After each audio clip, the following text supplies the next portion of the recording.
This video is powered by the pros at Pascal Air Plumbing and Electric. Arkansas owned, Arkansas operated. GoPascal.com. Dan Hoard is the radio voice of Cincinnati Bearcats football, basketball, also the radio voice of Cincinnati Bengals baseball, or of Cincinnati Bengals football. And most of that's on WLW. It's not on KRP. Dan, how are you doing today? I'm doing well. I would love to just continue discussing WKRP in Cincinnati. I think I'm probably, old enough to discuss every episode, including the famous one with the turkey drop. Wow. God is my witness. I thought turkeys could fly. So it was a great show back in the day. Somebody texted in about that yesterday when he found out we were going to have you on. He wanted us to ask you about it, but we won't go in that direction. We won't go in that direction at all. Although there was a character on KRP who was a Razorback fan and had an Arkansas Razorback coffee mug there on his desk every show, and it's been pointed out to us by our listeners because, Arkansans are always looking out for that, Dan. They're always looking out for the Razorback, just like Cincinnati fans are always looking for a Bearcat somewhere. Yeah, that's definitely the case here. So that's interesting. I don't remember which character that was, but I'll have to go back through replays and find out. So it's an interesting way to open the season, isn't it? Really, for both teams. This is the first time that Arkansas is opening up as a ranked team against a ranked team since 1974. And the feeling is this is look, Cincinnati's got to go through an American Conference schedule. I think Indiana again. So, there are other games that they obviously have circled, but it feels like, if Cincinnati were to get to where they were last year, and maybe they're not, trying to think about that it starts with this game, and that kind of launches them forward. Is this the toughest game for Cincinnati that you see on the schedule? It is.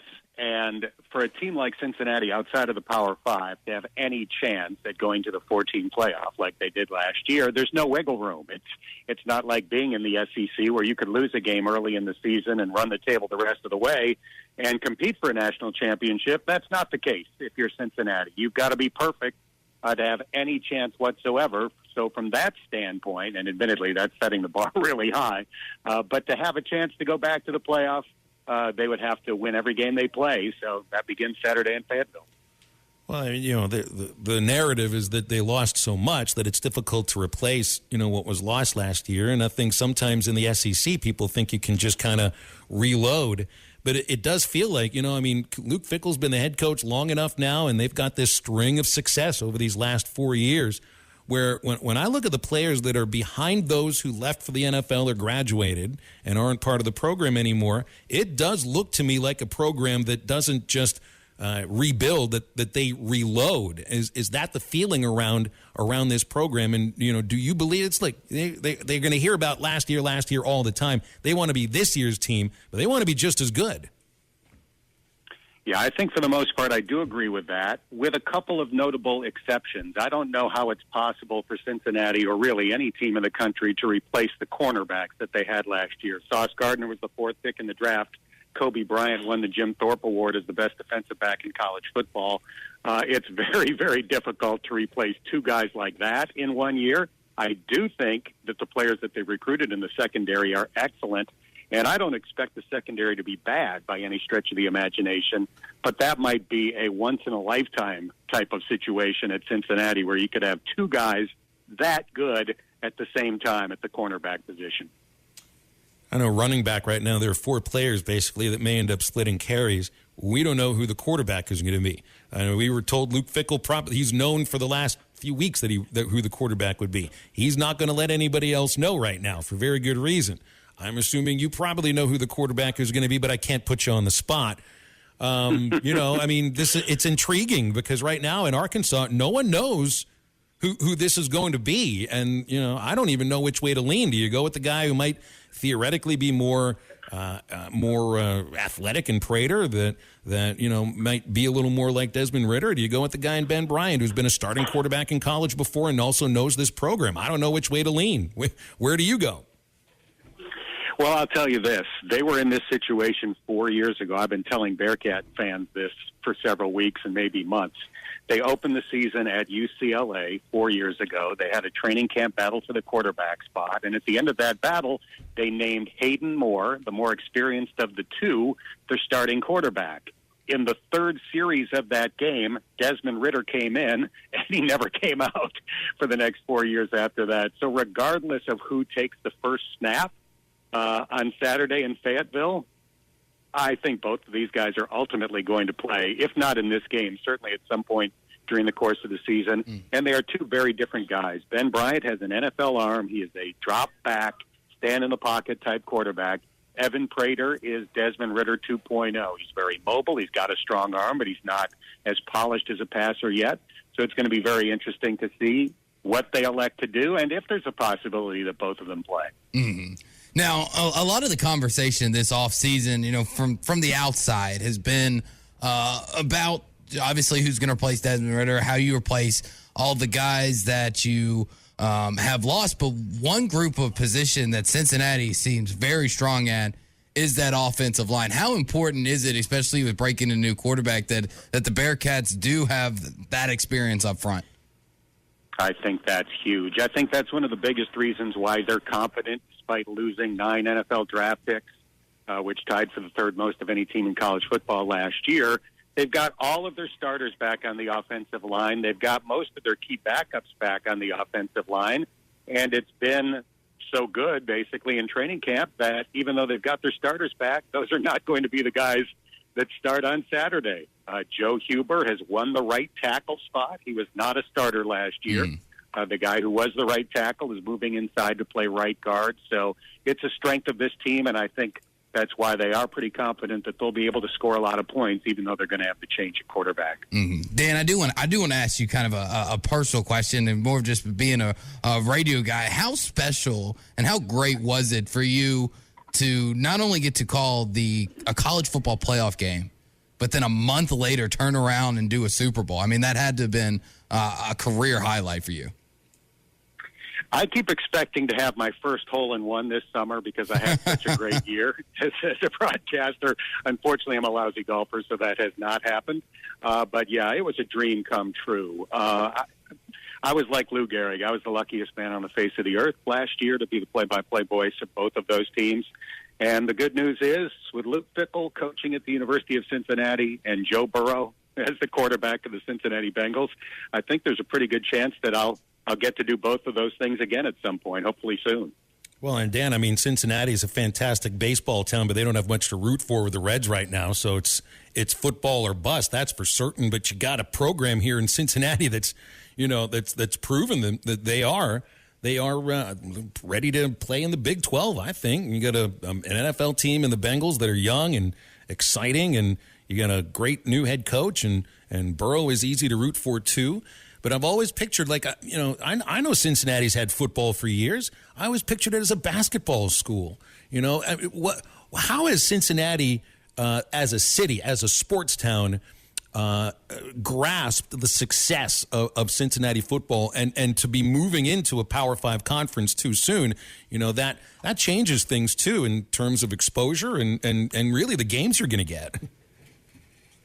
Well, the Big 12 is looked at as a lifesaver for University of Cincinnati football because if you think of last year, everything possible had to go right for them to have any chance of playing in the 14 playoff. They had to be great the year before so they could start in or close to the top 10.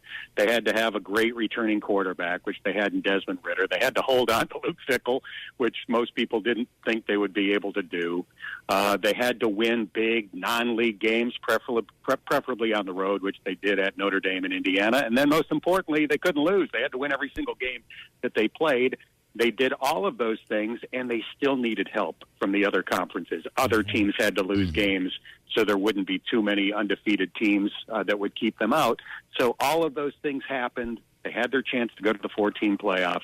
But now that they're going to a Power 5 conference beginning next year, they won't need the perfect storm to make it. They'll just have to be the best team in the Big 12, which, admittedly is going to be a challenge going forward. But if they can do that, they will have a legitimate chance at a 14 playoff or an expanded playoff, and that is something that Cincinnati football fans have been dreaming about for a long time.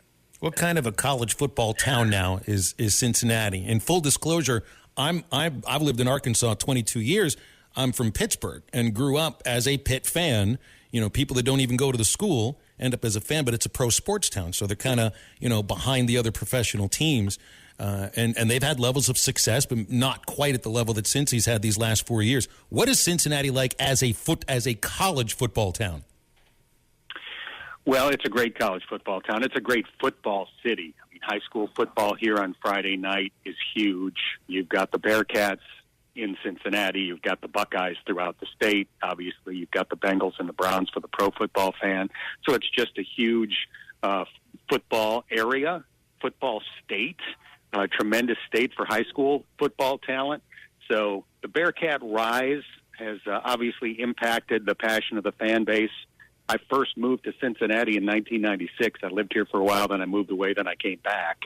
When I was here in 96, I didn't dream that the football program would have the kind of following it has now, but they're packing Nippert Stadium on a regular basis, and moving into the Big 12, they're probably going to have to consider expanding it because the fan base keeps growing and growing. Yeah.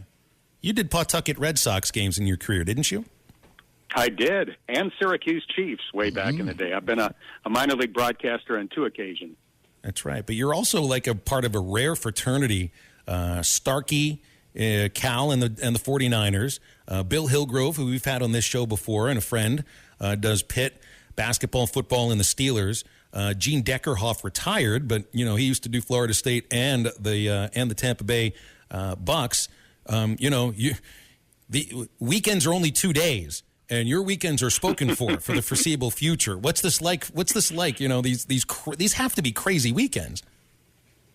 It's the best. I've talked to those other guys that you mentioned, and we've traded travel horror stories over the years. I look at it as my own version of The Amazing Race. Several weekends in the fall where I've got to figure out how to get from point A to point B. Thankfully, it has always worked out. This will be my 12th year with the Bengals. I've been with UC longer than that. So I haven't had to miss any Bengals games yet. I'm finding wood to knock on because that can't happen. But it's great. I'm so lucky. I love doing both. I get to, get the best of both worlds. I love college football. Everybody loves the NFL.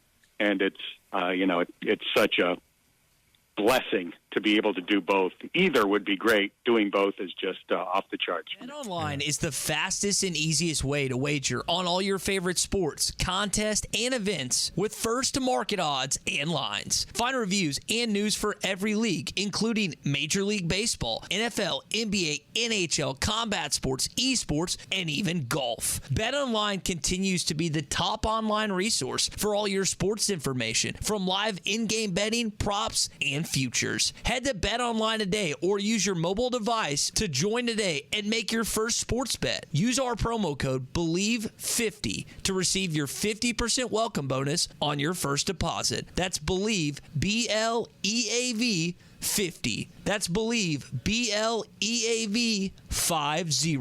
BetOnline, where the game starts.